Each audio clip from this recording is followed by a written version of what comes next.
Integrated ஃபார்ம்ல இதுல இருந்து தனியா அதுல இருந்து தனியாங்கிறத விட மாடு மேயறதுக்கு இது இடமாயிடுது, ஆடு மேயறதுக்கு இடமாயிடுது.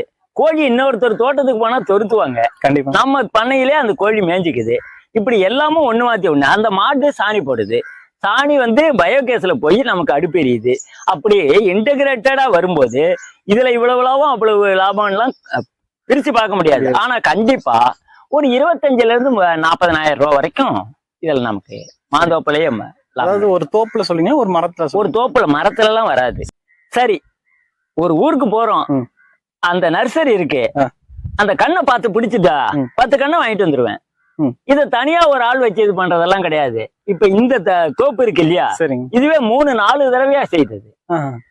எங்கெல்லாம் பிடிச்சிருக்கோ அதை வாங்கிட்டு வந்து அங்கங்க அப்படியே குழி எடுத்து, நானா தான் ஆள்லாம் வச்சுக்க மாட்டேன், பேர பிள்ளைங்க இருக்காங்க அவங்கள வச்சுக்கிட்டு பயன்படுத்திக்குவேன் ஒழிய, இல்லைன்னா யாராவது லேடிஸ் லேபர் யாரையாவது ஒருத்தர் கூப்பிட்டுக்கிட்டோம்னா அது மாதிரி செய்துக்குவேன். இதை பிளான் பண்ணி செய்யறது இல்லை, அப்பப்போ என்ன தோணுதோ அதெல்லாம் செய்துக்கிட்டு வர்றதுனாலதான் இது 40 வருஷமா இந்த பண்ணை கொஞ்சம் கொஞ்சமா இந்த லெவலுக்கு வந்திருக்கு. கண்டிப்பா.